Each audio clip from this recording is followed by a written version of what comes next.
I'm cooking in the kitchen. I'm the chef, got the recipe, what it missing.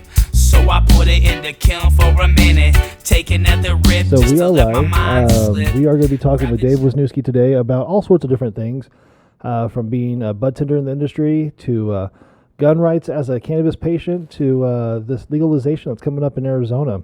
A lot of national news out there, a lot of local news, but we are going to be hitting it all. So welcome to Toking Today, Dave Wisniewski. Everybody, let's welcome Dave. Toking Today. Toking Today. Our Facebook page has not officially been started yet. That's why we're on Herbal Risings, but the actual podcast is going to be Toking Today.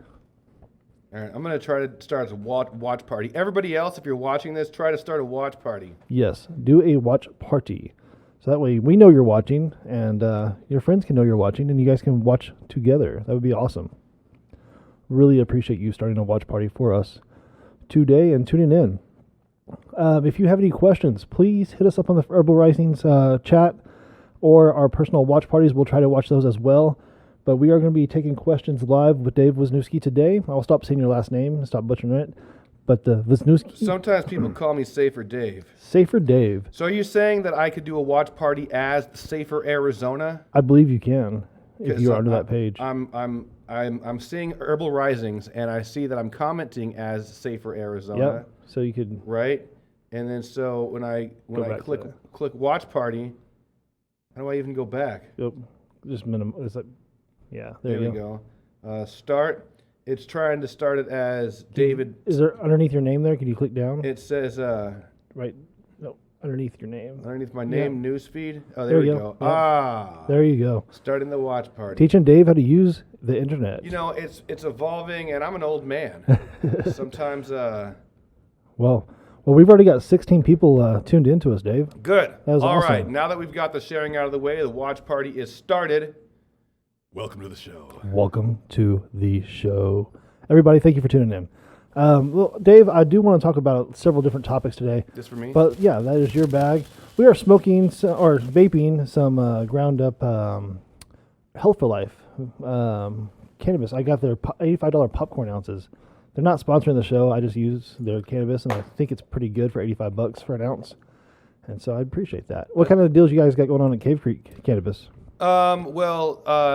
We got deals going on every single day, and we have them all listed up at Leafly. And so if anybody wants to see the daily deals, they can check out Leafly. But what's some of your favorite products there? My favorite products are the RSO. Yeah, you guys do it right. I think, we made by Venom Extracts, and it's Cave Creek Cannabis, by the way, up in Cave Creek.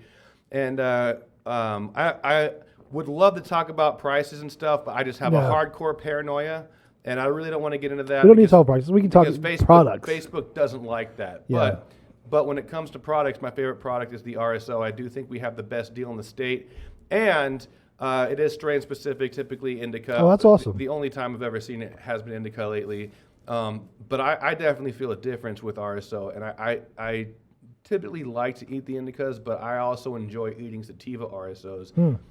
We once did a test to see if I could figure out the difference. We had somebody get one sativa and one indica syringe, and one had one color wrapped around it, and the other one had another color, and everybody else knew what was sativa and what was indica except for me. Right. And so it was given to me, and I went back and forth over the period of a week, and one made me sleepier than the other one. So I figured that was the indica.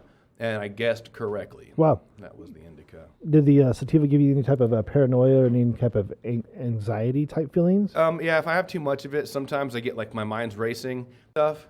I don't really think anybody is out to get me. I know people are out to get me. It's not paranoia, is it? I don't think people out to get you. I think there are people out to get you. I think the government's out to get me. Not just like, I want to go get Safer Dave, but because, I'm a cannabis consumer, and they're prohibitionists. There's people in the government who are always trying to peel back prohibition and throw us in a cage and profit off of the incarceration of the low-hanging fruit, the cannabis consumers. Right. And in that context, there's people out to get our group of people, which is cannabis consumers. And it's not paranoia, it's a rational fear. Like, I'm driving down the street, and I fear cops as a law-abiding citizen more than any terror group, because cops are the guys who are going to throw me in a cage for a flower bud, not some other gangster on the street. So having a fear of people, just in general, not trusting people, has been brought on by the history of cannabis and the law enforcement. Yeah, I don't see it as irrational. I kind of see it as rational.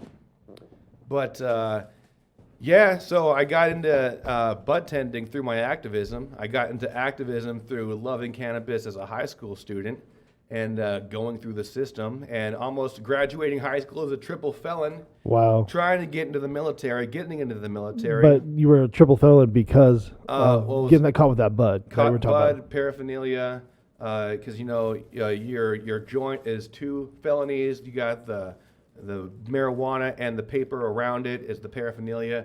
So this was your introduction to life right out of high school. Well, I was still in high school. Yeah, I was like, Wow. So you get busted. Now you're facing a felony before even 18. 3 felonies. Yeah. Wow. It was not a good feeling, and I had to go through the drug diversion program task, and ultimately it got dismissed. But let's talk about that task for a second here in Arizona. You were it's usually a breathalyzer on your car for even marijuana possession. Is that correct? Is that what you had to do? Or did you have a car at the time?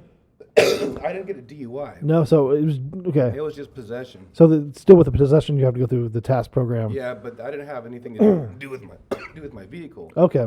Yeah. I heard people getting caught with marijuana in their car having to get. If you get a DUI, then yeah. Yeah. But I didn't get a DUI, and I got out of a DUI by telling the officer that I hadn't smoked in several weeks, despite having marijuana on me, despite smoking marijuana.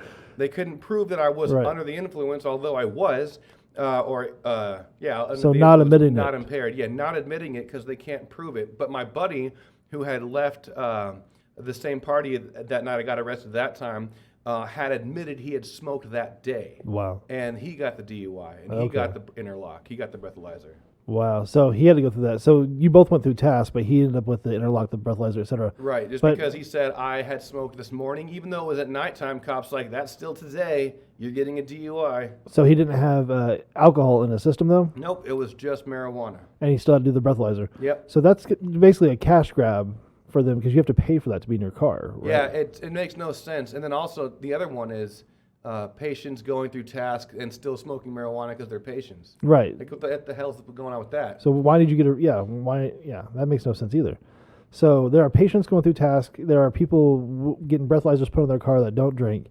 And then you have to go through this program paying fines and fees for getting caught with a joint to avoid the felony, or did you still get the felony? No, I got it dismissed, but it was dismissed to a degree where state government couldn't see it, but the federal government could still see it. So the Air Force rejected me, the Navy rejected me, the active Army rejected me. Wow. I had to get into the Army through a backdoor program through the National Guard called Active Duty First, and then I finally was able to get into Active Duty Army through some other side processes. But so your passion was to be in the Army, though. You wanted to. Oh no, that definitely wasn't my passion. No, I didn't even want to join the military. I was one of those guys that said, I appreciate what you do, but I couldn't do what you do. I don't want to join the military until I had a revelation on a mushroom trip. Okay, so after you've been busted for weed or before? This was after I was busted for weed. Yeah. Okay.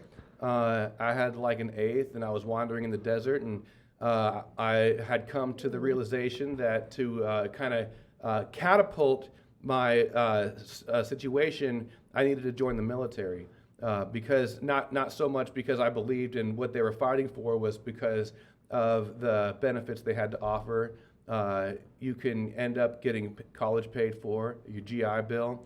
You get leadership development. So there's a lot of good things that you can get from joining the service, but the entire organization is uber corrupt. So it's kind of like taking it with a grain of salt. I'll take the benefits, but you guys are a bunch of naughty people, you know. Yeah, at the end of the day. Here, try to talk into the mic. All right, here we There go. you go. Yeah. You're talking around it. Yeah. Yeah. So now I can hear you better. There we go. Yeah, I think everybody else can hear you better. So you were trying to get in the military. So you had to get to this backdoor program after the mushroom trip, getting the revelation. You go into the National Guard first, right? Mm-hmm. What is that like for you as a mushroom tripping felon who's now in the military? Well, I wouldn't call myself a felon at that point because technically I wasn't, but Right. they tried to get me for felonies, that's for sure. And it was actually not so wild because during the time I enlisted was during the end of the Bush era. It was Okay. Iraq. Was just a couple years old. It was 2007.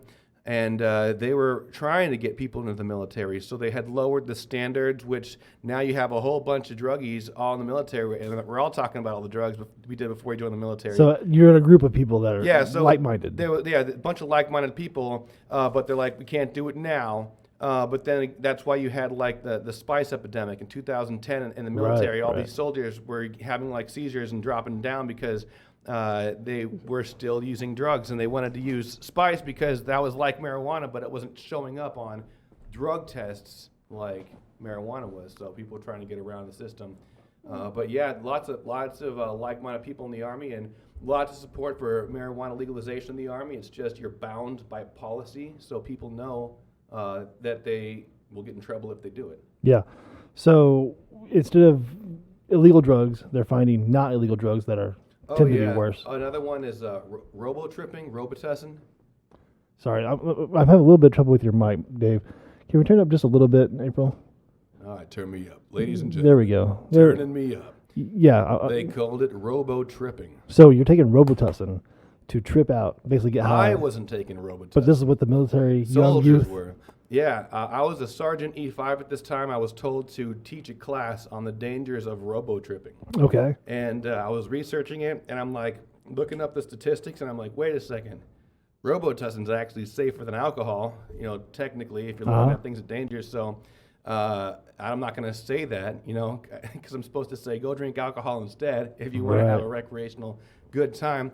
But soldiers were saying they were having out-of-body experiences, like straight up OBEs, and I was like getting jealous, and I'm supposed to sit here telling you not to do it. I'm like, oh man, what's it like? and tell me more. When? But that was just one of those things that you get in trouble for. Is people were trying to do drugs in all sorts of different ways, and it's always been like that, and that's why the military is so high in their alcoholism. I think they consume more alcohol than any other industry that exists. Wow. Is the military. Do you think it's to help sleep at night or get on the regulatory sleep? Or? A lot of it has to do with self-medicating for PTSD. People get PTSD through every phase of the military, whether sometimes it's through basic training, going to combat, or just stresses of being away on the other side of the planet, away from your family, away from your friends, missing birthdays, funerals, friends and families, marriages, stuff like that. So you're seeing a lot of self-medication happening to the soldiers around you. Are you experiencing this yourself at this time? Oh, yeah. Before I joined the military, I may have drinking alcohol a few times, but I wasn't an alcohol drinker. Right. It wasn't until after Iraq I became an alcoholic and diagnosed alcoholic. And I actually was kicked out of the military for being an alcoholic. Wow. However, it was an honorable discharge. I was 25 years old. It wasn't like, you did something against the rules. It's, you're too drunk for the Army. Wow. Go home. And they gave me $10,000. Wow. Yeah. So, but that's in a group of people who are self-medicating as well. Everybody's drinking. So these are a group of drunks telling you a drunk, basically. Well, when you put it that way. So it was pretty bad though for you. You were trying to find ways to get around what was going on in yourself, in your head, etc. So you're drinking more than regularly. Right. Yeah. So it's really easy to get diagnosed. You just be honest about how much you're drinking. And I get home and where were we? So you're over there. You're talking about Robitussin, and then everybody self-medicating. Then we got off into they called you a drunk, sent you home. So I think we jumped a couple steps between there. But you actually started Safer Arizona while you were in Korea, right? Right. So I had. So you had the Safer experience. You're talking to these soldiers about Robitussin. They're having out-of-body experiences. You want to have that experience now. What happened from there? Well, I never tried Robitussin like that. You didn't do it? No, I was just intrigued by it. But if I want to have an out-of-body experience, I figured maybe I would try to do something like DMT. Oh yeah, have you? No. Oh, Well, okay. I haven't either. I've never actually successfully done it. Okay. I've unsuccessfully done it. tried it. I don't think it was my time. The first time I tried to do DMT was when I was in the Army, Uh-huh. and I was on leave, and they were trying to get me to smoke it out of a marijuana pipe. And I'm Okay. like, I can't smoke out of the marijuana pipe. I'm in the Army.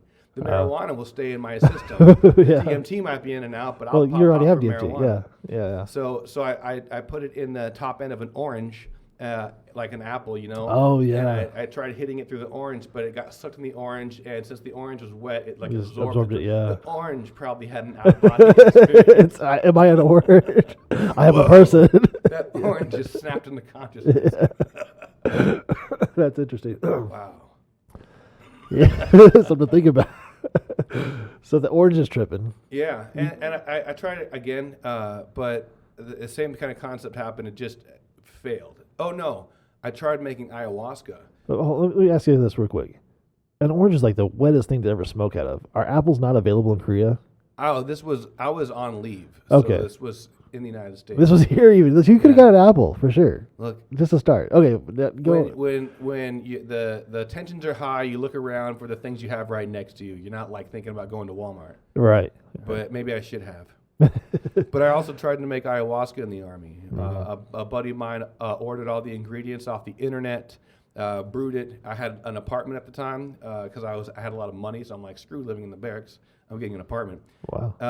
And we just didn't do it right, I guess. Uh-huh. And I just got like a warm kind of body sensation, but that was about it. There was no like breakthrough or anything. There was no like. Just chill. Yeah. It was almost like having a beer or two at that point. I was like, dang it. I don't think these are the right routes, man. You got the beer root. That's funny. Well, that's cool. I mean, but you're giving it a try. You're looking for something, right?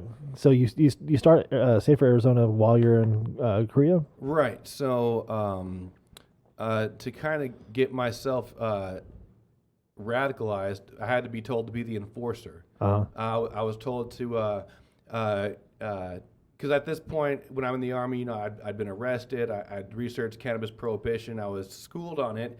And then there's this thing called Warhorse Day. The Sergeant Major tells us we have to prosecute our soldiers under Uniform Code of Military Justice if we catch them drinking purgatory vodka. Wow. And it's something you can still get today. It's purgatory vodka made from hemp seed. Okay, so it's a hemp vodka. Because it came from the hemp plant, the campus plant. Right. And he's like, this stuff's got hemp seed oil in it, and hemp's related to marijuana, and that stuff's bad for you. And I'm like, so it's a vodka. Now you're prosecuting did he just say marijuana is bad for you? Wow. And I'm looking around. I'm like, this guy just lied to 1,000 soldiers.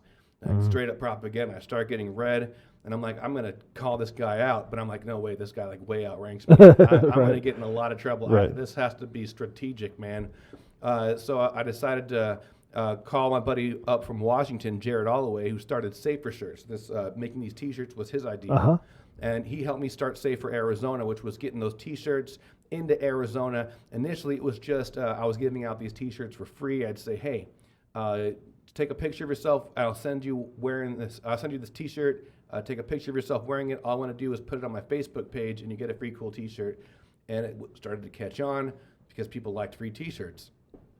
And I was like, okay, well, when I was in Washington, I saw them collecting signatures for a 2011 campaign.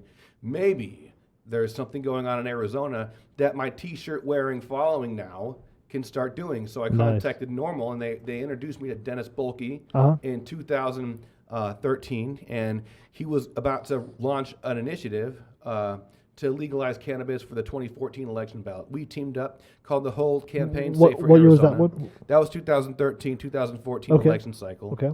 But I was still a soldier in South Korea. So for a year of that campaign, I was just supporting from a distance. I was buying printers, I was buying paper, I was buying toners. So you're donating to the cause. Right. Okay. And spending thousands of dollars on also T-shirts and creating and promoting events. Wow. And just making sure the T-shirts were there and that people out there could hand them out for free. But we didn't make the ballot. We got like 15,000 signatures in 2014. And you need like 100,000 at least. It was like It was like 175,000 Oh, back wow. then or something like that. So it was an effort, but it wasn't. It fell short. Yeah, but it fell short because a lot of people were sort of pacified. They're like, well, we're waiting for 2016 because the Marijuana Policy Project is coming and they're going to save the day. Right. And we all know what happened there. Right. They Well, didn't- we might not all know what happened there. Well, the day was not saved. We're still Right. living under prohibition. Yes. It's just kind of what it came down to. And so, if anybody doesn't know what happened, is the Marijuana Policy Project came in. I'm just trying to get a short version of this. They wrote a very restrictive market along with not keeping consumers' interests in mind, and it made consumers angry. And there was an organic vote no campaign that came from the medical marijuana patient base, Right. and a competing grassroots campaign, and also a vote no campaign against Prop 205. It ended up failing because it was too greedy and threw consumers under the bus. Right. And so after that, So the Marijuana Policy Project, they've launched a couple other campaigns in other states, right? yeah, but I hear right now they're broke and they're kind of like just kind of clinging on for dear life. So what other states do they go in? Like, was it Oregon? Was that one of theirs? Or? Well, I'm not exactly sure what states they're I can't remember either. responsible for. I know they like to take credit for a lot of states. Mm-hmm. I mean, even in Colorado, they like to take credit. But Okay. in Colorado, it was Safer Choice Right. and Sensible Colorado. Okay. And then the Marijuana Policy Project's like, here's money, put my name on that. Yeah, I gotcha. So there's not much of a actual marijuana policy project in existence to go against or start with this campaign. Well, they can put money into it, and if they want to get some brand recognition, I've heard that they can get their name attached to it if they wanted to, but I think we've passed that point because it's already filed. Okay. So this is the Smart and Safe Initiative. Talk about the current initiative now. Right, for 2020, not associated or affiliated with the Marijuana Policy Project. Right. So they are out of the picture. They're out of Arizona. Right. And this is a brand new legalization effort.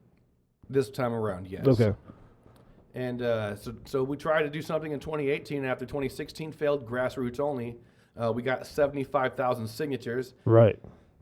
Which is more than tripled your previous effort. Well, AZFMR didn't turn in any signatures, so I count their number as 0. Right. So there was they supposedly had a bunch more, but yeah, they didn't even count them. So, yeah. Right. At least we went to the ballot. We went to the Capitol with boxes of 75,000 signatures. And those were competing legalization efforts at that time. You had a group, and then AZFMR had a group, We weren't right? competing in 2018. We had a free shot. We were Okay. good to go. Okay. But the 2016 is when the MPP stepped up, and you guys had an alternative. Right. And plan. so now in 2020, it's starting to look similar, but in just different ways. Okay, so explain to us what's going on now. Well, first, I want to talk about this initiative for 2020. It's called the Smart and Safe Initiative, and it's better than Prohibition by a long shot, and it's better than Prop 205, and here's how. Prop 2, and I'm talking about only from a consumer standpoint. I'm not talking about from an industry or a business standpoint. This is Arizona consumers specifically. Right, I'm talking and about people visiting the state. Yeah. Yeah, consumers only. So Prop 205 said you can have 6 plants, but they had something in their localities section that said that the localities can prohibit those 6 plants if they considered it to be a nuisance. And we know that last year, this month exactly, that the city of Phoenix tried to tax these dispensaries out of existence. Okay. They're not friendly to marijuana. So if we give them power to prohibit, they're going to prohibit, and we, the people, know that. That's why there was a big pushback. You're saying, you're giving us 6 plants, but you're giving prohibitionists the power to prohibit, and they can do it, and they will do it right away. It was like a new 25-mile rule. Wow. Is there any way I can get some water? Can I drink that? I'll get you some water. Hold on one second there. April, can you grab some water real quick? So I got a what they call Gulf War syndrome. It's like a whole bunch of different symptoms, and one of them is GERD. And so sometimes when I start talking a lot, my stomach starts to feel jacked up. Oh, So yeah. I need to drink some water. Yeah, no, we'll get you some water. We're all patients. There's a lot of sickness in the medical industry. Yeah, I don't know whose water that is. I don't know if it's if it's safe to drink over there. So Sometimes you're we'll like, get oh you. no, I'm starting to feel uncomfortable and I'm getting desperate. Whose water is that? Yeah, I don't want That's to. not water. That's vodka. I don't care. It's wet. Give it to Yeah, me. it might not even be. It might be cleaner. Who knows there? So we'll get you a fresh water, my friend. So this initiative, the 2020 initiative, they give you 6 plants, but there's nowhere in the initiative that gives any entity power to prohibit Okay. those 6 plants. Thank you. So it's guaranteed that you will have those plants. home cultivation. So that's a huge step above Prop 205. Okay. So when we were talking with Michael Weiser the other day, he was talking about the 6 plants, and I have my own personal issues and whatnot. What classifies as a plant and whatnot. And I picked my own issues out of this, but the overall goal of this legalization is to not look at your personal issues, is to look at legalization as a whole, and that's kind of what I took from that conversation. Everybody's going to have some issues with some sort of whatever there is inside of this, but you're guaranteeing that there's going to be at least 6 plants at home. You're guaranteeing that you can at least have cannabis on you. You're not going to get arrested. You're not going to get harassed. These are important facts, right? Yes. Okay. So now, what kind of like opposition are you seeing, just as being in the public eye, being as a bud tender? I didn't get to the best part. Oh, sorry, brother. The best part is the harvest protections. Now, Okay. a lot of people don't realize this, even in the medical program. When people can grow their 12 plants because they live outside of 25 miles, they're still only allowed To have possess 2.5 ounces. Wow. Prop 205 was the same way. If you were able to keep your 6 plants, you're still only allowed to possess 1 ounce. It was the free cheese on the mousetrap. But this initiative has harvest protection. So on top of growing 6 plants, you're allowed to legally possess all that marijuana at your house. So it's essentially unlimited possession at home from your own home cultivation. Wow. So you can have pounds and pounds at home? You can have pounds and pounds at home, and the longer the law goes on, the easier it's going to have that, because you can say it's from harvest after harvest after harvest. Right. I grew all this. I don't care if it all didn't come from these 6 plants. It came from a 6-plant pot or whatever I had at the time. So how much can you have outside your home? 1 ounce. So you can, okay. So And up to 2.5 ounces is a petty offense. But after you go through getting a petty offense, you can get that expunged and have that sealed. So as a patient, you can still have 2.5 on you, though. Right, as a patient. Okay, but then at home, you can have more. You can have more from your own grow. Okay. And that's got to be a distinction. It's not saying you can buy unlimited and keep it at home, even though it would appear that would be impossible to enforce, especially if when you took it home, you took it outside of your containers and put it in a mason jar. And if you're growing at the same time, I don't see how they can practically prove that you didn't grow that marijuana. Right. Especially if the law had been going on for years. So keep your mouth shut. Once again, you make sure that you grow it at home, and if you don't, keep your mouth shut. It's homegrown. Keep it homegrown. Everyone's got their view on this, but I think for what it says, it's good, and for how it's enforced is pretty good.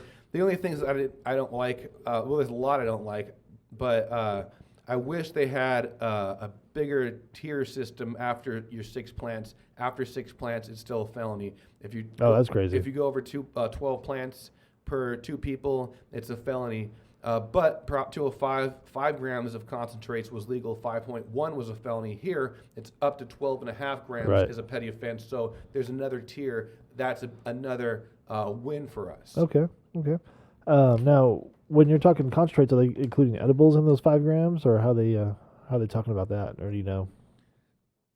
When they're talking the ounce, so you can have 1 ounce, and of that ounce, 5 grams can be of concentrate. So it's not 1 ounce plus 5 grams.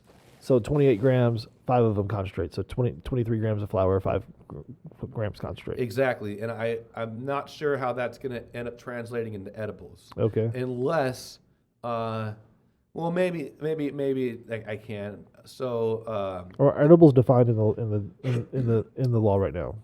In the new bill. And it's set to a kind of like California, to where it can't be over 100 milligrams and 10 milligrams per piece. But that's a recreational standard.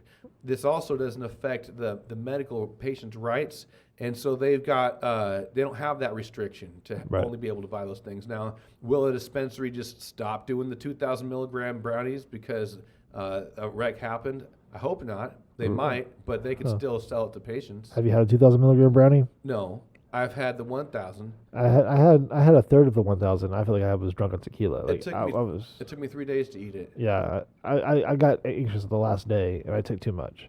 Yeah, I broke it down, but that last day, I thought, well, I'll just finish it. I've had 1,500 milligrams in like 5 hours before. That was pretty intense. That was that the fresh weed you did on the weed? No, that was fairly recently. That was just because at the dispensary I got so many samples, and I had to get through them because I knew more samples were coming.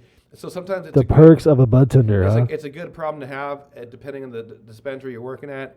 But you're supposed to sample the products, and sometimes the samples come faster than you could go through them. Wow. And so the smart person would like save it for later, but I'm like, no, I must consume it all. We need a sample party. Let's do it. Yes. Everything just, okay, now that I have eaten all that, what's next? Wow. But, so you're a consumer of all at once, as much as possible. I have consumption problems. Wow. Well, that's fun. I mean, I tried to pace it. So I'm sure my vaporizer is not doing it for you here, but I have some vape in. What was this one? Distillate? Yeah, but it was I think it's lemon. Yeah, I had some of that. I got that as a sample from work. Yeah, I think it's pretty good. They're pretty tasty. Yeah, I've been eating it. I also like to squirt it in my bud. You haven't smoked it? No, I have. I've dabbed it, I've squirted it in my bud, and I've eaten it. I think you have to activate it to get it really working, though. Don't you have to heat it up? Or is it pre-activated? It's distillate, so in theory it should be. Should it? Yeah. All right. I don't know. I'm asking. Yeah. Yeah. I'm asking the bud tender. Yeah. Distillate's active. Is it? THC is active. I never ate it. I've only smoked it. You will get high from eating distillate. If it's THC. If you're not going to get high from eating that THCA. Right, which we had on here recently.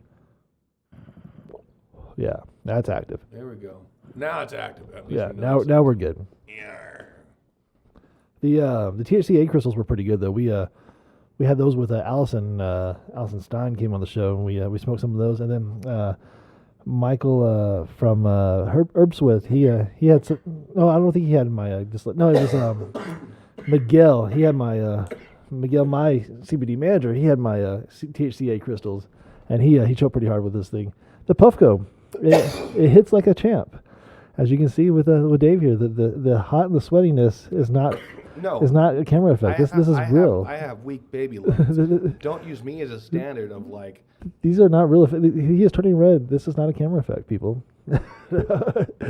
Yeah, no, we are not the standards. I've been taking a new Advair that's really strong, and my asthma has been way lower. I used to not be able to do any of this shit. Now I can actually breathe again. What's it called? It's an Advair disc. I used to get the 100 milligram, but now I get the 500 milligram, and dude, I can breathe. What do you do with it? You just inhale it. It's twice a day. But I do the regular inhaler. I was hitting my inhaler like 20 times a day. I think it's mainly because I dab. But I was hitting my inhaler like 20 times a day, and now I hit it like once, maybe. And the Advair disc is so much better. But I used to take the lower dose Advair, and it wasn't doing much. But now I take the highest strength I have. But supposedly, if I come off of it, my lungs will just collapse. So like I will die if I ever stop. Is what the commercials and the doctor said. So I don't know. I'm a little worried that I'm in it for life now, but I can breathe today and I can dab today. So well, maybe you should research how to get off of that. Yeah, because I probably winged myself off with the lower millidose the lower dose milligrams. I did something bad. I quit an antidepressant cold turkey. Oh my goodness! And I'm still kind of going through the withdrawals. Are you taking CBD THC for that? Or oh yeah, mega doses. Is it helping with the withdrawals? Yeah. Are you? But I've okay? got some of the most insane symptoms I've never heard of before I had the symptoms. When I move my eyes left and right, I can hear it. It sounds like this. So it's not scraping; it's the air whooshing. And then while I'm hearing that sound, there's an electrical impulse that goes through my brain and radiates through my arms, and there's like a sensory disorientation message sent saying, be dizzy, be dizzy. Wow. So I'm just like, it's just really disorienting. How long does this go on for? Well, they said a few days to a month. And Is it all day long? I was reading it. it's in and out. Sometimes it's all day long. Sometimes it's several days at a time. Holy shit, bro! Yeah. And this is just from quitting an antidepressant. You're just glitching out. It's a withdrawal symptom, and I was getting the withdrawal symptom without while I was taking it as prescribed because I guess when I was sleeping, I would be detoxing because I'd have hours without it, and every morning I'd wake up with those symptoms, and after I'd take the medicine and time would pass, it'd go away by the afternoon. But I'm like, I don't want to feel like this every morning. Yeah. So I had to get off of it, and I just did it cold turkey, and the symptoms are like weird.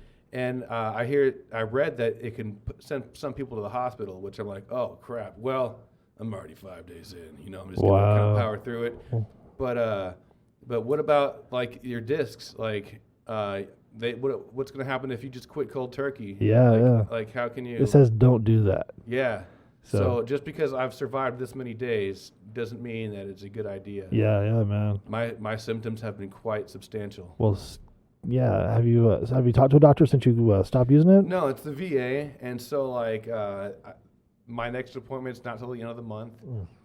I'm like, can I just walk in there? Like, that's only for people who want to kill themselves. So you have to be suicidal to walk into the VA and get seen. If you just want to walk in for a walk-in at the mental health people, that's what they'd like to see. They'll ridicule. That's what they like to see. They'll ridicule you for not being suicidal. Wow. They're like, you know what? You could have been taking the spot as someone who was suicidal.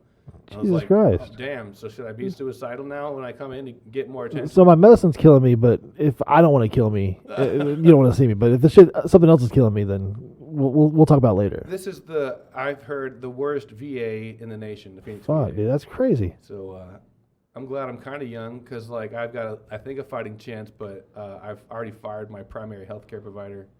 Wow. And I got another one. Well, hopefully that works out, man. The antidepressants, I know it's a chemical that it messes with the chemicals in your brain, your body, and hopefully that doesn't get too bad on you, man. Hopefully that continues through. But you are taking tinctures, CBD, RSO. Yeah, but the tinctures I got to take have to be super potent. Otherwise, I'm just like taking the tincture as a shot. Yeah.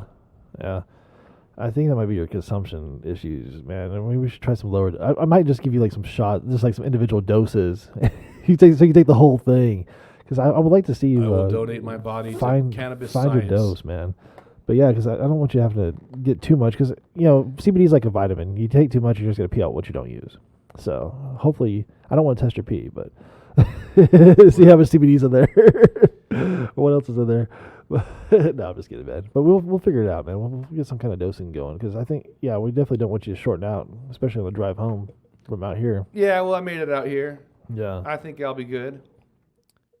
Well, when's the next time you go back to Cave Freak Cannabis? Where are you working this week?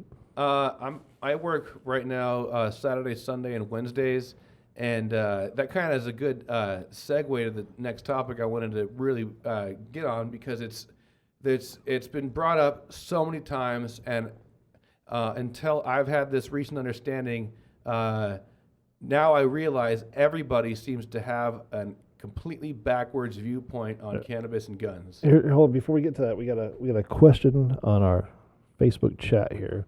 Michelle Westenfield, why don't you explain why this initiative is promising something it cannot give? That would be expungement. Phoenix Cannabis Coalition proved it Saturday.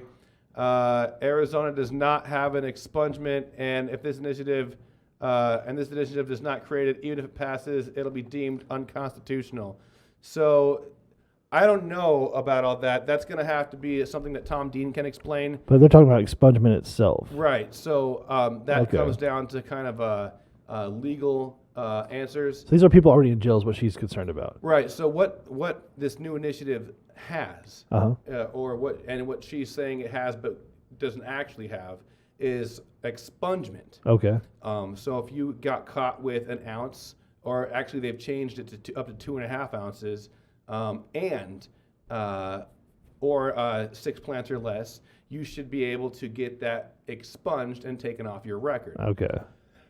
And so this initiative, that's the intent of the initiative. Now, what Michelle is saying is that she has somehow proved on Saturday that it's impossible, and that won't play out. Well, I can't speak to that. I wasn't there. And as far as the application, the real world application of how this is going to play out. I can't speak to Sure. that because I'm not an attorney, so I can definitely Yeah. get Tom Dean. Yeah, on we definitely want to talk and to talk to him about yeah, that. yeah, because I would like to get that opinion and find out about the expungement because we do need to clear that kind of stuff I up. don't like to talk about things I have Yeah, not yeah. internalized. Of course. Or I'm not 100% sure how Sure. it's going to work Yeah, out. yeah. I just saw the question come up. I handed it over to you, and we addressed it. Well, it's a legitimate question. Now, let's say, for example, that's totally correct, and this post-conviction relief section is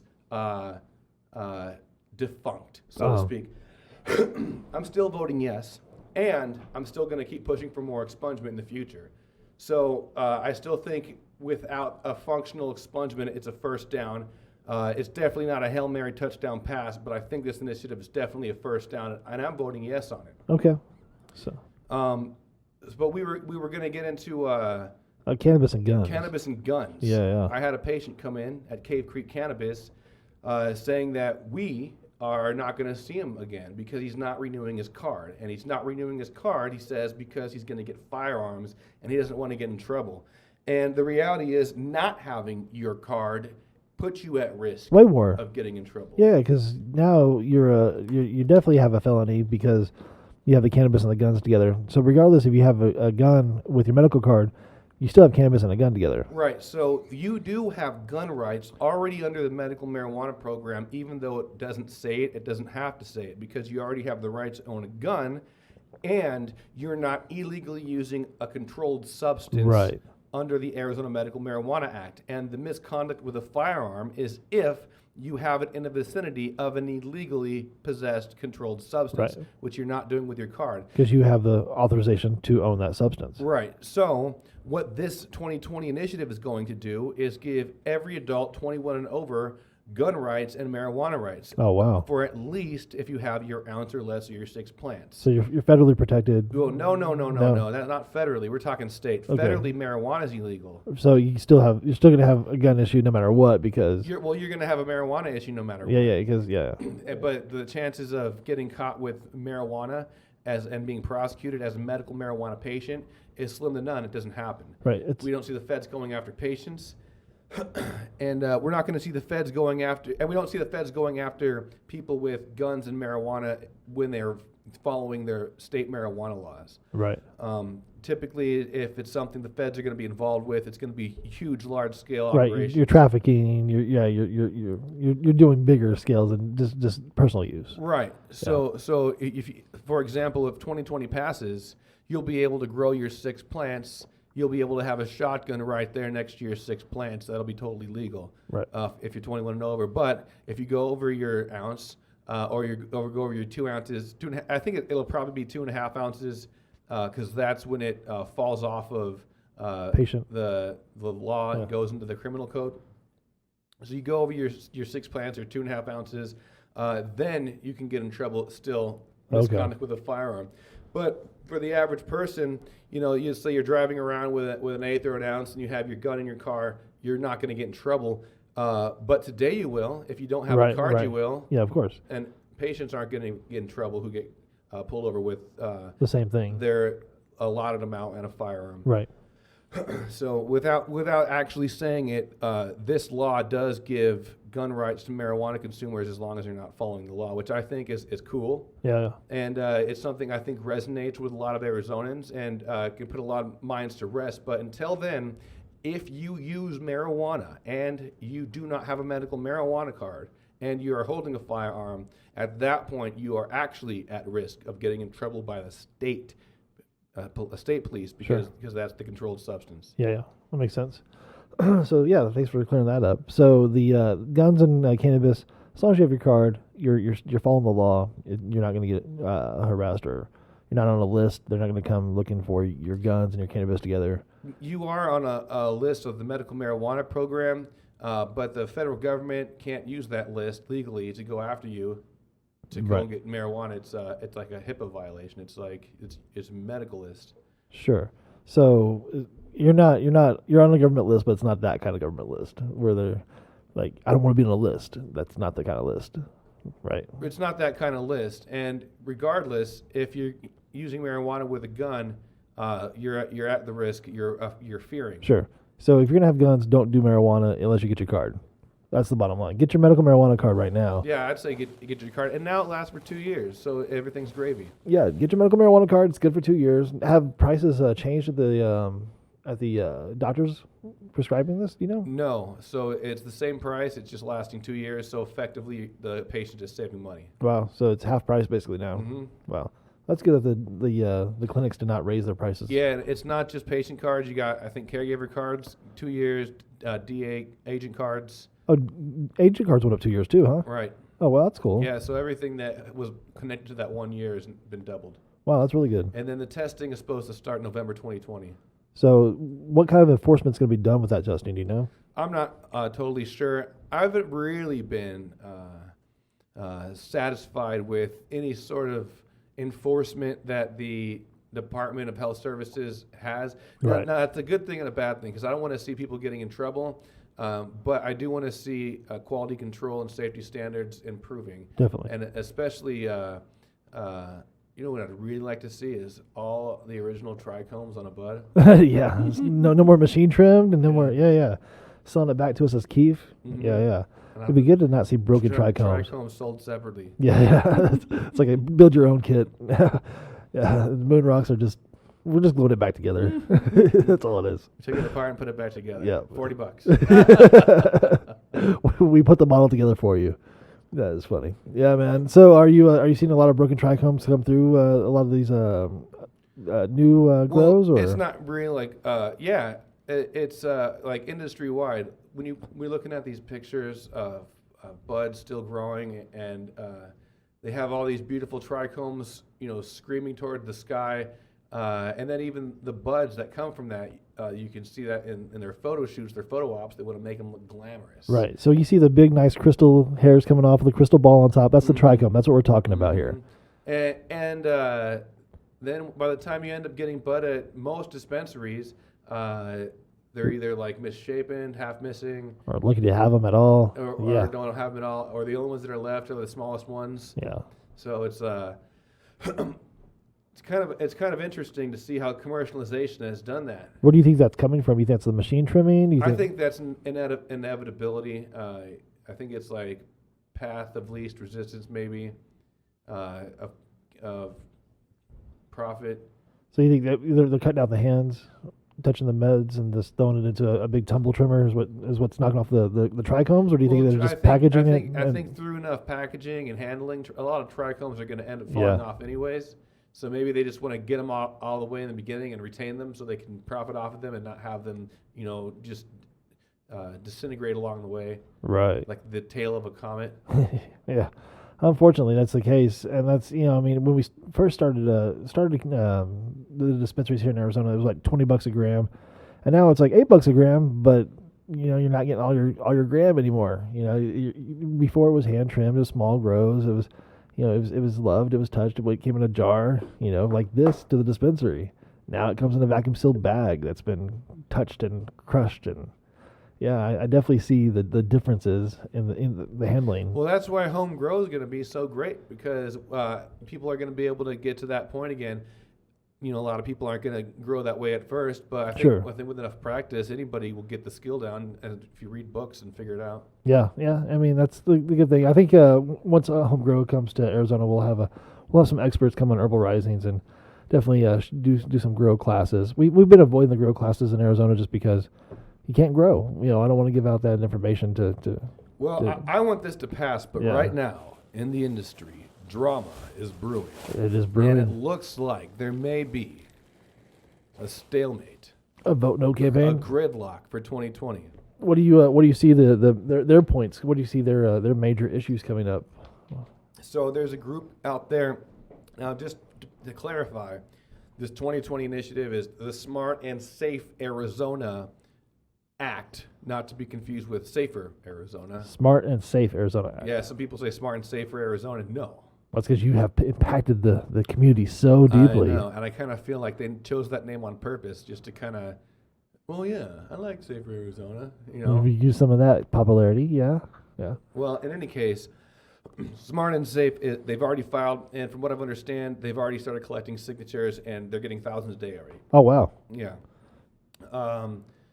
So moving forward, there's another group called the Arizona Cannabis Chamber of Commerce. Okay. And they're not just dispensaries like the ADA is. And the ADA is the group that is kind of like behind Smart and Safe. And behind ADA is primarily Steve White Harvest Dispensary. So that's like the... So Harvest is the ADA who's helping the legalization come through, is what you're saying? I think Harvest is probably the key financer too. When they were talking about hiring Strategies 360 for the campaign, it was Steve White from Harvest representing the campaign. Okay. And he was also part of the ADA. So you got Steve White, Harvest, ADA, Smart and Safe Initiative. Okay. Kind of like, and that's where we have conflict, is because they got like 18 dispensaries, Harvest. Or licenses at least. Wow. And the independent dispensaries are starting to feel like their backs to the wall. They feel like mice in a snake pit, and they look like meat to these big consolidated licensed dispensary groups, and they don't want to get eaten. They don't want to get bought up. And this initiative doesn't create a new oligopoly. It kind of assists the current one we already have. If people don't already know, our system already allows for a monopoly to form from an oligopoly with a limited market. You've got 130 licenses, one company owning 18. At some point, if you consolidate that enough to just like 2 or 3 groups, and let's say a bigger group comes in with a lot more money, maybe it goes Schedule 2, and Bayer comes around, and they just buy everything. Right. Bayer could do the whole industry overnight. And they'll just own the entire industry. Wow, yeah. If it was consolidated enough at first, they'd only have to buy like 3 companies. Now they have to buy like a whole lot more. So they're just letting them consolidate. Yeah. And then maybe it goes Schedule 2, and then bam, Bayer's got it. And that's not what I'd like to see. Right. And that's why recreation is important, because let's say we do go Schedule 2. What's that look like? What do we know happens from pharmaceuticals? Do we ever get flour from a pharmacy? No. Wow. So what's going to happen likely is the big pharma is going to take over. State's going to be like, maybe we don't need the medical program anymore, because now you can just get a prescription from your doctor and go pick up your marijuana pill over at the pharmacy. Right. But if you have recreational, the flower is still going to be available to everybody because it's a recreational substance. It's not just medical. Right. So recreational is a way to save medical from Schedule 2. Okay. So if you still like your concentrate, your flower, your actual cannabis, that's not synthetic. Right, and they might Schedule 2 might seem practical because marijuana is medicine. Sure. But let's hope, because CBD, I think they brought that to Schedule 5. Right. But that's causing problems with some CBD companies, from what I hear already, because of labeling and such like that. They got Sure. Labeling and enforcement of that kind of stuff's different. So, but you might know a little bit about that. Has labeling changed so far? I haven't. I mean, the industry as a whole, I'm seeing a lot more packaging come through. It's more commercial through the dispensaries itself.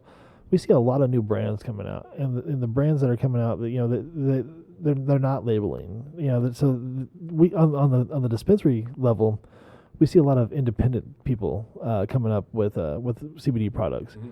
So I'm telling a lot of motherfuckers no all day long. Fuck off. We get your test results. Whatever. So I would like to see more labeling on the products coming through, but on the industry as a whole, we're starting to see everybody want to get into CBD, and so now there's a lot of new products coming out, or a lot of the same products coming out with new brands and new labels, etc.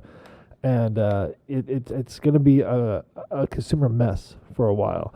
And so the more standards that we can get on these labels, the more proper labeling, the more proper testing for these products, I think it's going to be better as a whole, because as soon as the vape cartridges go illegal, as soon as they scrutinize the vape industry, all those people are going to be making CBD brands.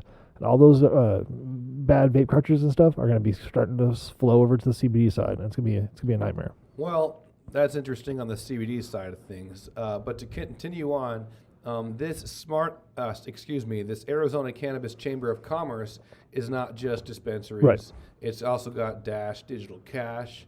It's got other kinds of things that are just maybe support the industry from the side peripheral companies, but they're not necessarily all dispensaries.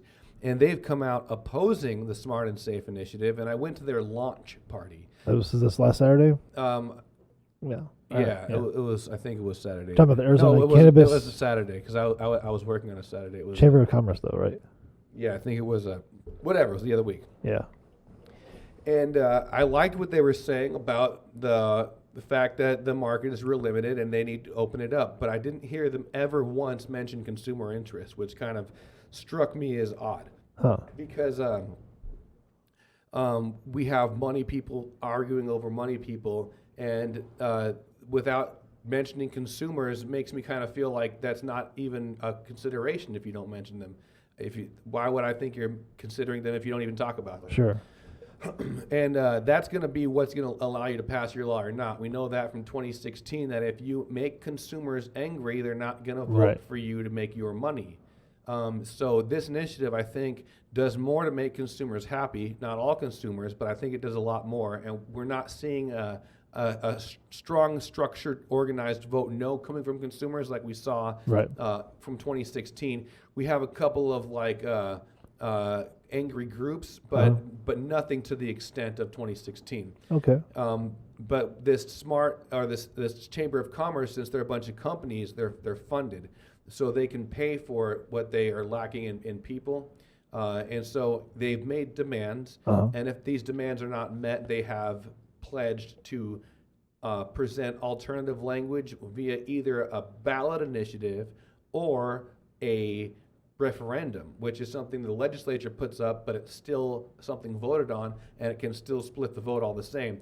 So as we know from our last two marijuana elections, the medical program, which passed by 4,000 votes, and Prop 205, which failed by 80,000 votes, it's still about 50-50. Right. And so you don't have a whole lot of wiggle room. So if you have two initiatives, and some people are going to vote for one and not the other, neither of them are going to get to 50%. They're both going to fail. And so I've told these Chamber of Commerce people that they're very much likely to split the vote if they try to compete, and it's going to just cancel out this whole thing. And I think everybody needs to be aware that if fight is real, that we are seriously at risk of losing all of 2020 and getting no progress whatsoever.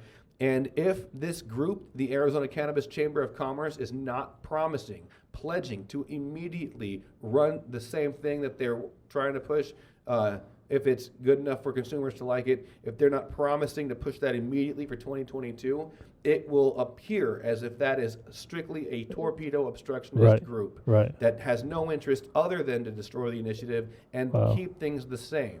And that's not what I'd like to believe. And so that's why we're still having discussions and talking and trying to ensure that the overarching umbrella is that we need to protect consumers from cops. Yes. First and foremost, everything else is secondary as far as market convenience and who's making money. And if that's going to be your primary goal, and you're going to say vote no on protecting people from cops because your business market is threatened, well then, unfortunately, you're on the side of money, not the side of freedom. Right. And we need people on the side of freedom, and the side of freedom is going to prevail over the people who are just talking about money.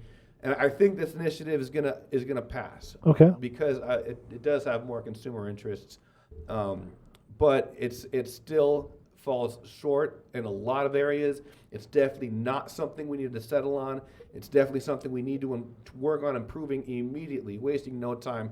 As a matter of fact, we need to be developing strategies now and in anticipation of it passing on how we're going to improve the areas that it falls short so we can be as prepared as soon as possible.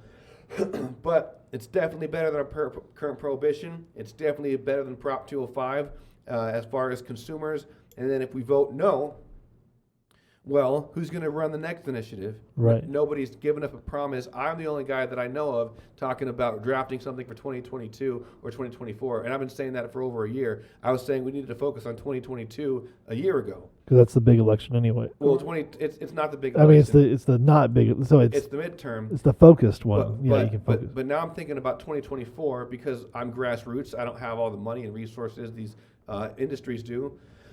So I need more time to develop momentum and get my crescendo going. But if this Chamber of Commerce is sincere about pushing cannabis reform as well as opening the market, well, then they should do something in 2022 because they don't need that extra time like I do. Right. They have the resources. Okay. And we know there's a rumor out there that, you can't pass anything on a off-election year. It's not true. Right. Our medical program passed on an off-election year. That Right. proves we can pass marijuana on an off-election year. Okay.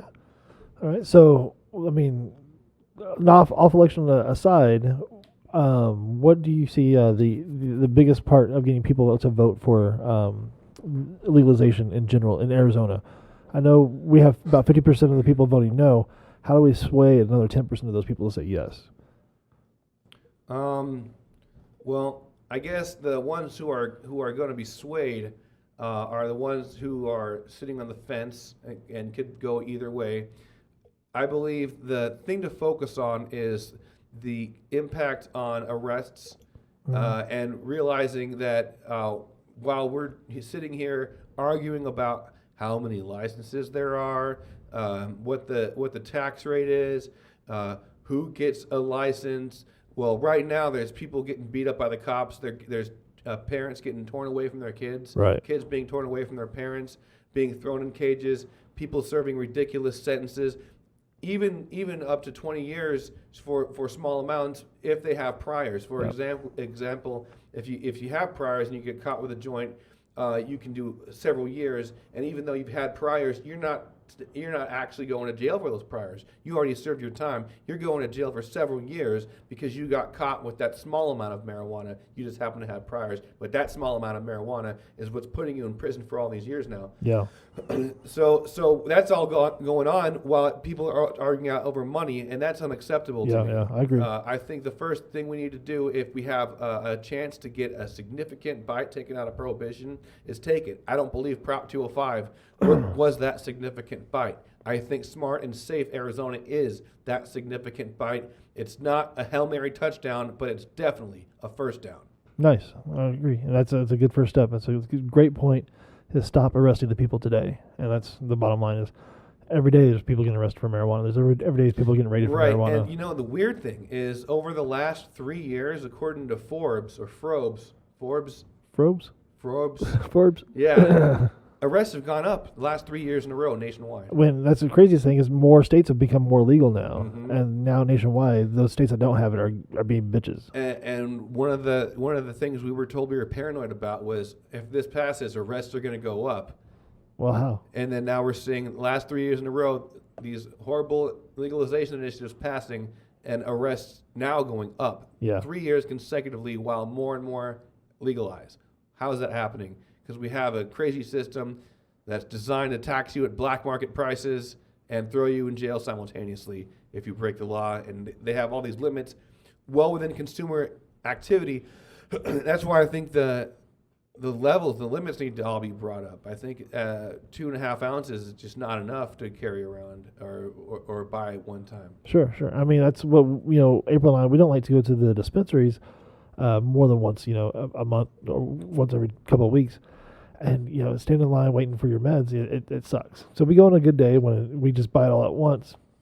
And we max out our limit. So, to do that less, to go once every 6 months would be fucking awesome. To do it once a year, amazing. There's a couple of things in this 2020 initiative that they changed at the last minute or tightened up at the last minute that I think are kind of cool, but also they fuel the oligarch.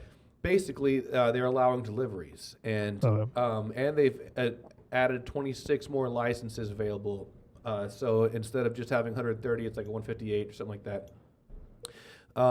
Well, one of the problems with having a limited market like that is the long lines and the wait times, I guess I'm saying that twice. And the long line and the wait time. Yeah, I hate both of those. Yeah. Well, maybe they're different because there can be a long line that goes fast. I hope so. Or a wait time with a short line. I hate that. That's the worst. That's the fucking worst. When there's only 2 people in line and everybody's going around you, especially at a fucking Walmart or some shit. You're in a short line with a long wait time. Oh, fuck you. Oh, that is the absolute worst. long lines that go fast next to me. Ah, man, I see why postal is still a thing. I don't even know why I was talking about that. Getting more marijuana faster. We need higher limits. Deliveries. Oh yeah, deliveries. Yes. Talking about deliveries. Well, I think that provides a lot more legal access. Right. And if they come directly to you, and legal access is going to bring down how many people are getting it illegally. Right. Which is going to reduce the encounters or opportunities for people to get arrested. Right. So having deliveries, I think, is great for impacting the arrests. I think arrests are going to go down. Yeah. But the bad part is a lot of that money is going to be funneled into an oligarch, and a lot of that oligarch is out of country, Canada. I gotcha. And we're not supporting local with this current market. So that's why it's important when this passes that we do continue to buy locally and adjust, try to push for more reform to adjust the market. I gotcha. We shouldn't settle on it, but it is good enough to pass for 2020. So if we get this legalization, can we do amendments to say, hey, I want now 12 plants at home? So in the initiative, it gives the legislature a little more leeway to make adjustments and improvements. Yeah, I see your bag there. So they come in there afterwards. With enough lobbying, you can do it. But I feel like, with how much time it would take to lobby the legislature, it would probably take even a few election cycles, because they put something for marijuana almost every year, and it always dies. Maybe there's a few friends up there, but by and large, that group is not going to push our movement forward. So I know you said adjust it later, but now you're saying it might be tougher to adjust later? Well, in the legislature. I'm saying a better alternative would to be another ballot initiative. Okay. Yeah. So pass this legalization and then vote for a new one later? Yeah. Is that possible? Yeah. That's Okay. what we're doing now. We passed medical marijuana, and this is the new one later. I gotcha. So we can do that again with actual recreational then. So there's nothing to stop. Hey, this one's not as good. We can start a new one. Well, can we do that with medical marijuana now? Well, that's kind of what they were trying to do here.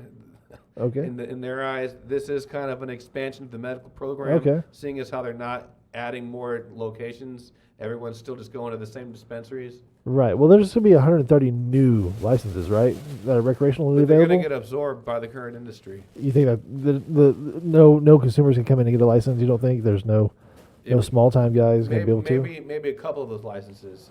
But most of it's going to be the existing. The vast majority is going to likely be absorbed in the current industry, which is not good. So which is not good for consumers. It's not good for quality. It's not good for service, because it reduces diversity of competition, and then you don't have to put as much effort, because where else are you going to go? Right. So you can take your business elsewhere.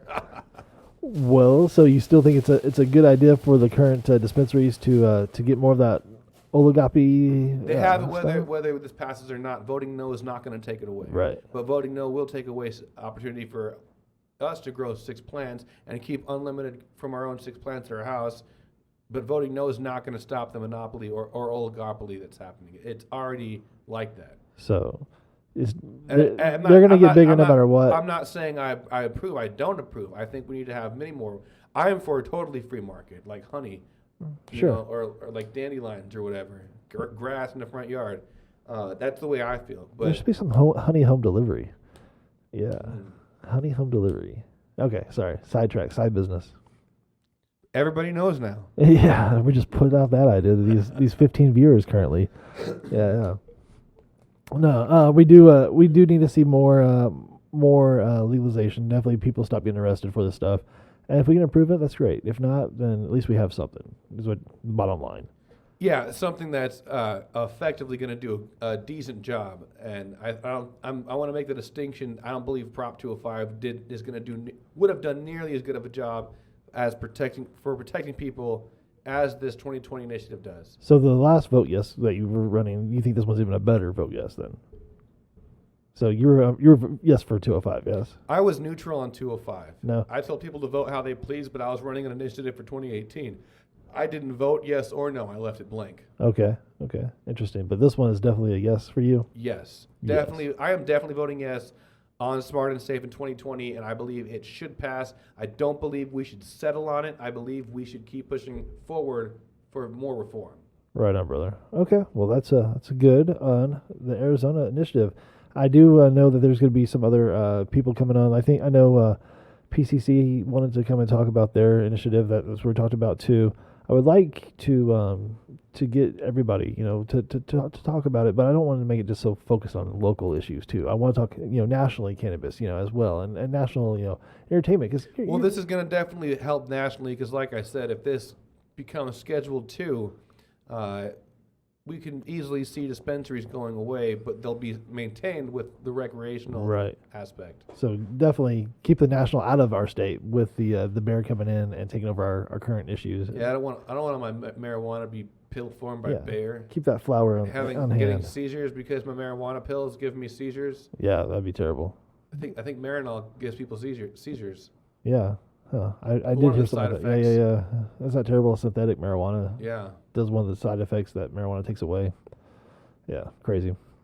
So what do you see on a grand scale of cannabis legalization? I know what we talked about, Washington D.C. Having a medical and now going legal.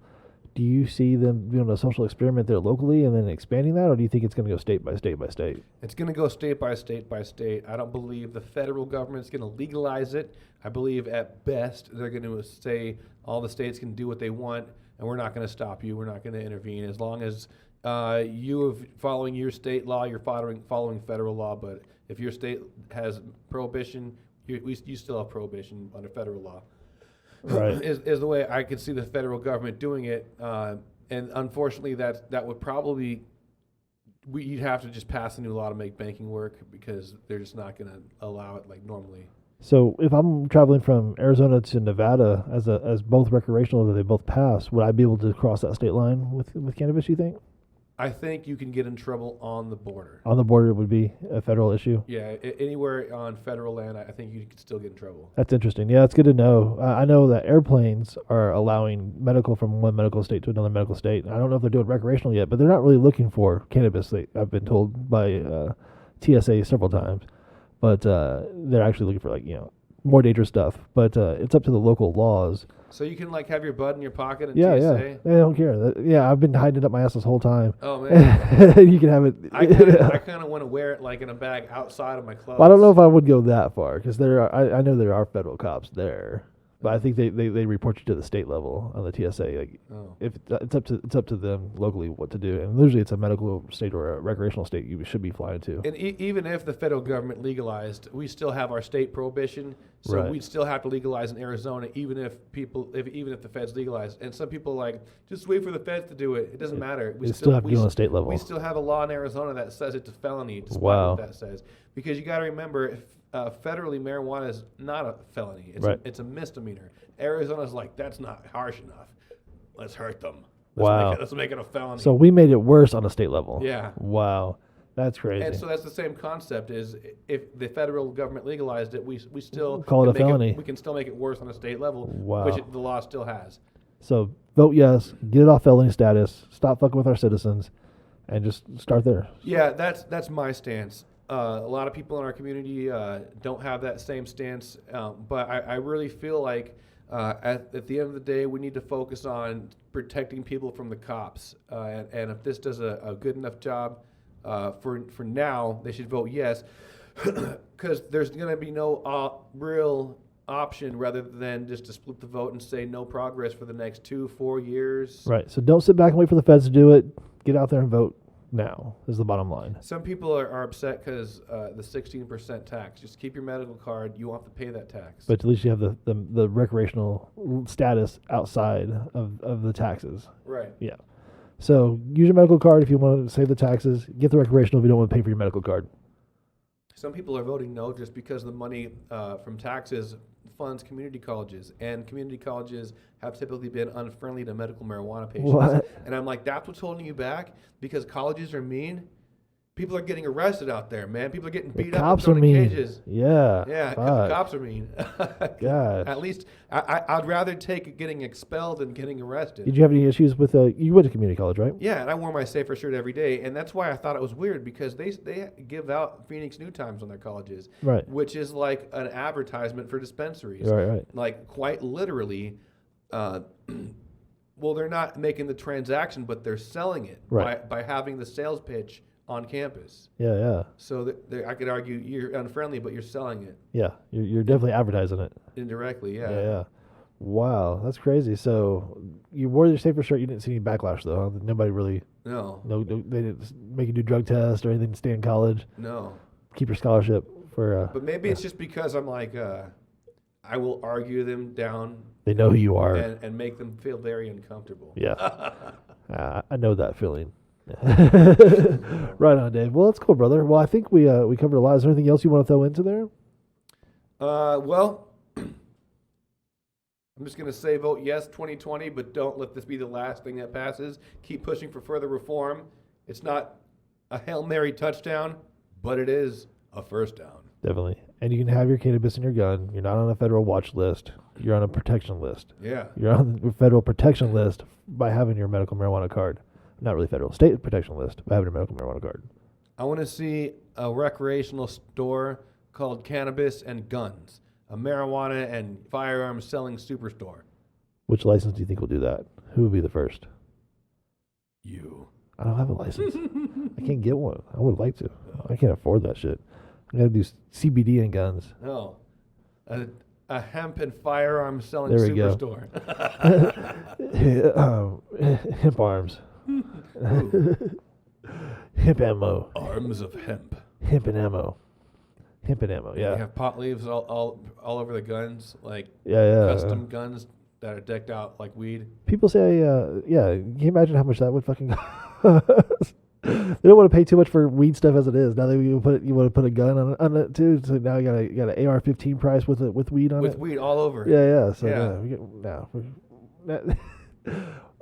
what kind of clientele is going to buy that one too? It could be camouflage. You can do if you do a camouflage weed. I want them to be laser engraved. That'd be so tight. Yeah, I can see that. Do you watch those TV shows on history or anything where they? I watch Ancient Aliens. Yeah, I watch Ancient Aliens too. Have you watch Fortune Fire? No. Oh, they make fucking knives and shit. It's pretty sick. But anyways, I watched a lot of that. But I didn't see the latest episode. It came out on the 4th. I'm waiting for the people who pirate it to put it on the internet. the internet, yes. So what I have is a Fire Stick that I bought on Craigslist, and I can watch all those shows live as they happen. You should definitely look into that I will look into that. because it's lots better. I don't want to give too much out to our internet viewers because we do have 9 people secretly watching us. But if you do look on Craigslist and look under jailbroken Fire Sticks, you can watch pretty much anything you want. There's apps that they put on there, and you can watch your shows today live TV. It's pretty great. So yeah, I'll show you that. I'd like to name my AR-15 covered in marijuana leaves Fire Stick. There it is, the Fire Stick, tie stick Fire Stick. Have you had a tie stick? Have you done No, that? my dad tells me about them though. He's Some like, dispensaries have them, but no, not like my dad. no, does, not like your dad. because had he 'em. says they had opium. Oh really? Yeah. Oh wow. Instead of hash oil, it was opium. Mm-hmm. Wow. Yeah. That's a tie stick. No, that's a tie stick. It's a fucking relax you for a few days stick. Wow. I haven't done a local tie stick, let alone a tie stick. But I'm curious. I don't have the lung. We talked about lung capacity. Mhm. You do have more lung capacity though. I've seen you put some bongs down. Yeah, but I get start to cough. I get sensitive, and I like to eat my marijuana. Yeah, I've seen that too. We do have some decarbed cannabis here. This is my vaped weed. So how do you think decarbed RSO would hold up? I mean, decarbed rosin would hold up against RSO. I don't know. Do you think it could work? It seems like it would be full extract. I would think. Maybe not entire in every single cannabinoid, but I still think it'd be full extract. Yeah, it's gonna depend on what comes out with heat and the pressure because with the RSO you're washing it with alcohol. Mhm. It's extracting. It's actually pulling out the properties of the plant, including chlorophyll. Everything. It takes everything out of that plant. when you do the heat and pressure, I bet only certain things will react to the heat and pressure. Not everything's going to come out of the plant. Probably the same thing with alcohol, though. Maybe not everything reacts with alcohol. But cannabinoids are non-polar, so they don't dissolve in alcohol, which they would just wash off. The cannabis, the plant becomes solvable. And then the cannabinoids dissolve into the alcohol, but they don't dissolve, you know what I'm saying? So they don't actually disappear in the alcohol. So when non-polar cannabinoids come in contact with alcohol, they just wash off, and they collect in the alcohol. Then you dissolve the alcohol, etc., or evaporate the alcohol. You're left with the cannabinoids. What if you took a shot of that alcohol? Yeah. But well, it was still like They really have wet. that's called green dragon, and that used to be an actual extract. That's how they used to do it. Because they would put the cannabis plant in an alcoholic grain alcohol, let it sit for days or weeks, whatever, and it would turn green, and then drink that. And then, they used to call it the green dragon. That sounds amazing. Yeah, you should definitely have a little bottle of grain alcohol. Throw your stems in there. Every time you break up a bud, throw your stem in there, and it'll eventually turn green to golden. The golden one is what you want, but chlorophyll and everything else, you'll end up with a green alcohol. But amazing. Yeah, shake it up every once in a while, and you'll have some. And that's gonna be easy once you get your 6 plants. I'll have. Oh, you'll have tons of bones and stems and little right sugar now, leaves. I only got a little stem with my 8th that I Oh, had yeah. to pay $40 for. Well, that's good that you only had one little stem out there. I've had some fucking 8s that were mostly stem.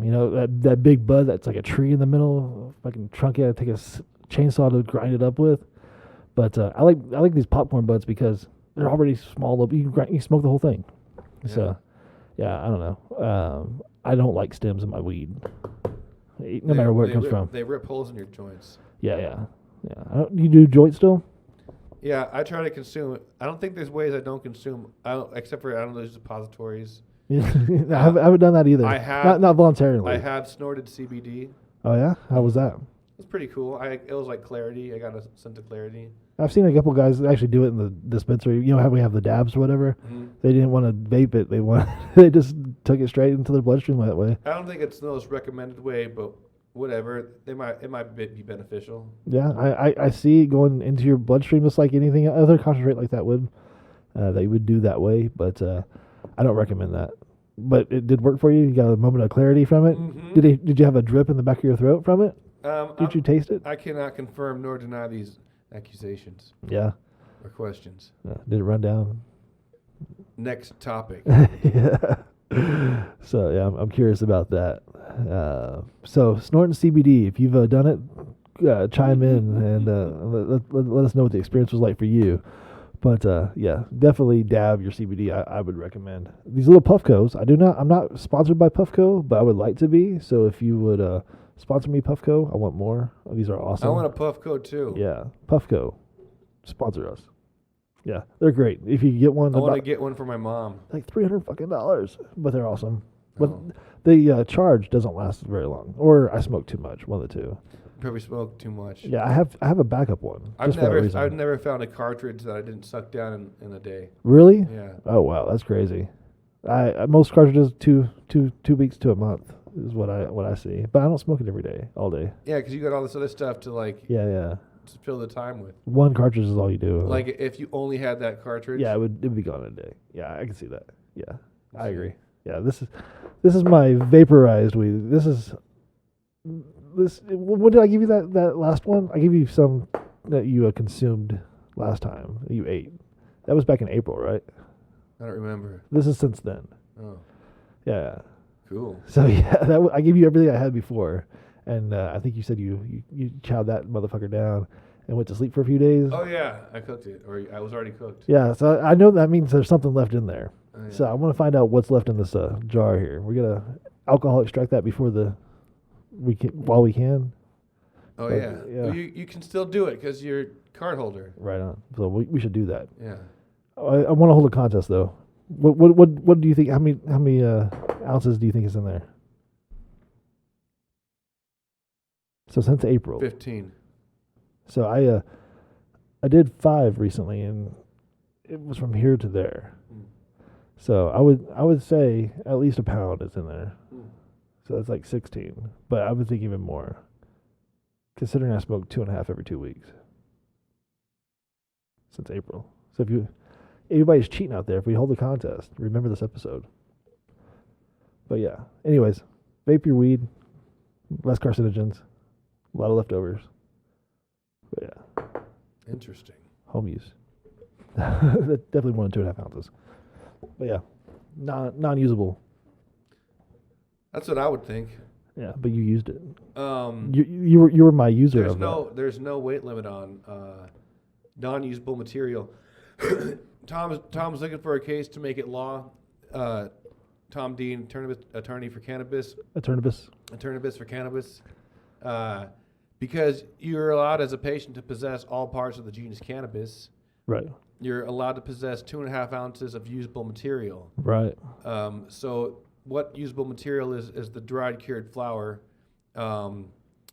and everything else is not usable material. Right. So, for example, trim is not the flower; it's the leaves. Mm-hmm. Leaves are not flowers.